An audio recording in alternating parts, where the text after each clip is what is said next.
There's been a big escalation in the Russia-Ukraine war as Russia has fired a hypersonic intermediate-range ballistic missile at the Ukrainian city of Dnipro in response to the US and UK allowing Kyiv to strike Russian territory with advanced Western weapons. Russian President Vladimir Putin, in a televised address, warned that more such missile attacks could follow. He said that civilians would be warned ahead of further strikes with such weapons. Ukrainian President Vladimir Zelensky said the use of the new missile amounted to a clear and severe escalation in the war and called for strong worldwide condemnation.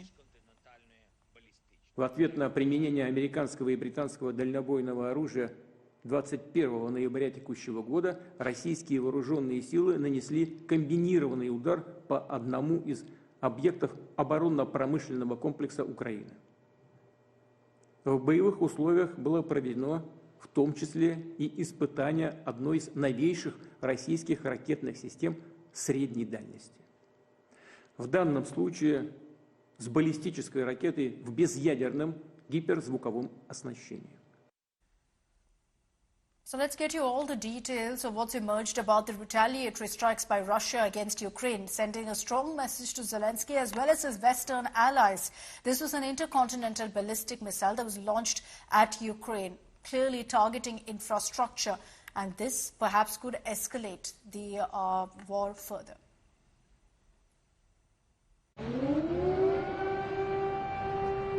Air raid sirens blared across Kyiv on Thursday, alerting its residents of a potential Russian airstrike.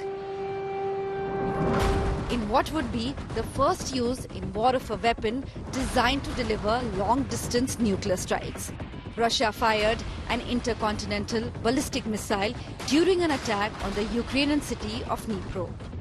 The missile attack damaged an industrial enterprise and struck a rehabilitation center for people with disabilities. Technical buildings were damaged in our compound. In the rehabilitation center building, around 50 windows were damaged. Thank God nobody was injured.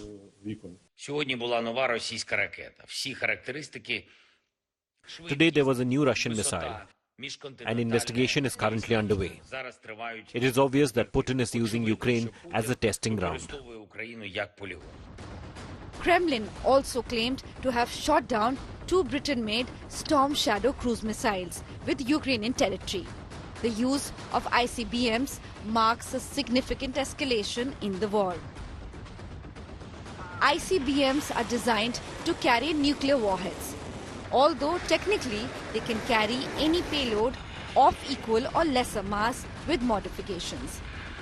Moscow claims that Russia is ready to consider any realistic peace initiative on the conflict in Ukraine, which takes into account Russia's own interests and the situation on the ground. We are grateful to the countries who are actively participating in search of ways of settlement of the situation in Ukraine. We are open to negotiations and we are ready to consider any realistic and non-politicized initiative. Russia's retaliatory strikes come after Ukraine fired US and British missiles at targets inside Russia this week, despite warnings by Moscow that it would see such action as a major escalation. Bureau Report, India Today. Remember, it all began in February 2022 when Russia invaded Ukraine to uphold its democratic and self-determination rights of Donbas region. Since then, in the close to 3 years, it's gradually built strong strategic alliances with its neighbors and friends, creating its own power axis and therefore challenging the West directly. At the same time, Russia has maintained its stand about peaceful resolution of the conflict, while it's nearly taken over control of 1/5 of Ukrainian land. С нами ли портал News.ru? Да. Да, у меня брифинг. Russia's foreign ministry spokesperson was phoned during a live briefing on Thursday and told not to comment on reports Russia had fired a ballistic missile at Ukraine. Hello. Yes, I'm at a briefing. About the ballistic missile strike on Newsmash that the Western media are talking about, we are not commenting at all. Yes, okay, thank you. Ukraine claimed Russia has fired the ballistic missile. The West believed it, but Kremlin refused to accept it. Just like it refused to accept that the North Korean troops were engaged in the Kursk region fighting a Russian war. Instead, more than 70 animals and birds from Moscow Zoo have been flown to Pyongyang as a gift from Russian President Vladimir Putin. A Russian government delegation was at Pyongyang to discuss trade, economy, science and technology. Bilateral cooperation in different fields, including power, agriculture, education, public health and tourism, was also on the table between the two countries. Pyongyang and Moscow have ramped up diplomatic and economic exchanges in the past few years in which Russia has been slapped with multiple sanctions by the West for Ukrainian invasion.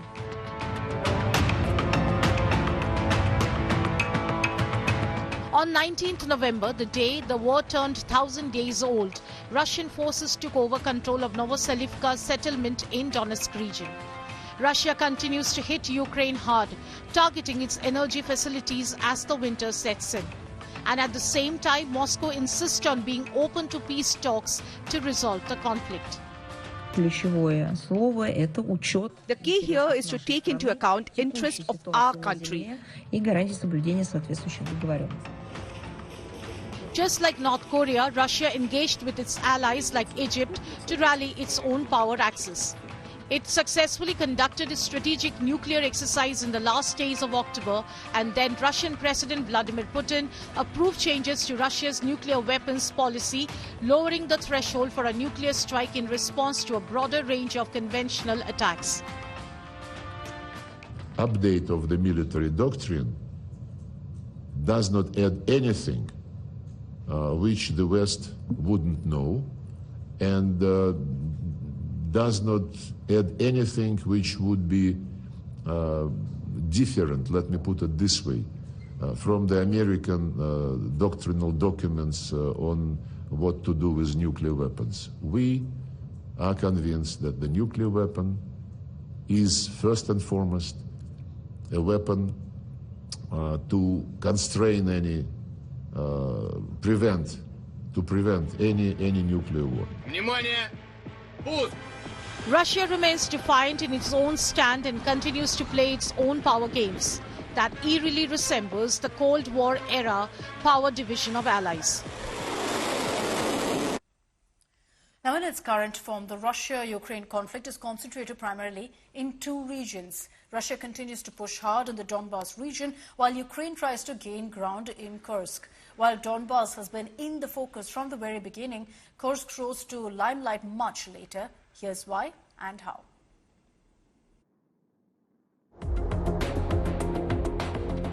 More than 1,300 kilometers away from Kyiv in Ukraine, Kursk is a city and the administrative center of Kursk Oblast of Russia, located at the confluence of the Kur, Tuskar and Seam rivers.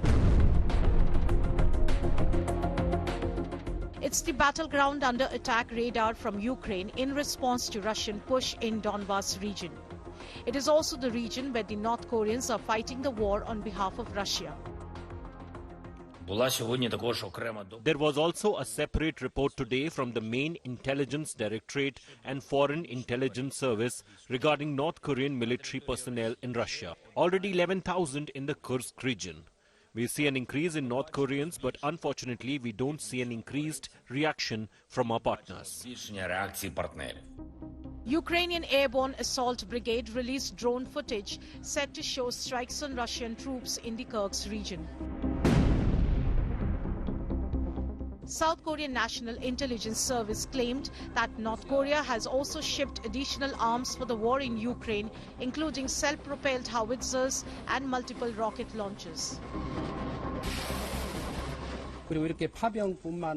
Additionally, not only is North Korea sending troops, but we have also detected that North Korea is exporting additional military supplies. It has been confirmed that North Korea has exported 170 mm self-propelled howitzers and 240 mm multiple rocket launchers, even long-range artillery following shell missiles. Biden administration has decided to allow Ukraine to use American-supplied anti-personnel landmines to help slow Russia's battlefield progress in the war. This marks the second major shift on U.S. military support for Kyiv in days.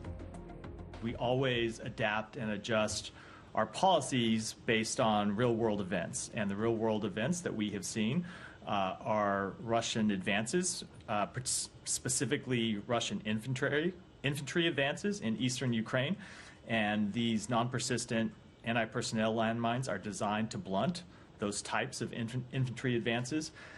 They are very different from the landmines that the Russians have deployed and that you have seen other militaries, including our own military, deployed decades ago. U.S. assistance for Ukraine does not end there. White House is expected to announce new military aid for Ukraine. And later today, the White House will be announcing additional security assistance for Ukraine worth up to $275 million to meet critical battlefield needs, and that will include munitions for rocket systems and artillery and anti-tank weapons. There are about 2 months left before the Biden administration makes way for the return of Trump in White House. Ukraine and Europe are preparing for a final push in this war against Russia. The new U.S. air defense base in northern Poland is perceived as a direct threat by the Kremlin. This step fits into long-term destructive practice of dragging NATO's military infrastructure close to Russian borders. It clearly leads to undermining of strategic stability, alongside other harmful moves of military, political and technical nature aimed at projection of American military might far from USA national territory in order to put pressure on Russia and some other nuclear states. Это естественным образом ведет к нарастанию стратегических. The next 50 days are going to be crucial as both sides are going to test each other's limits to crack an opening favoring themselves in this war.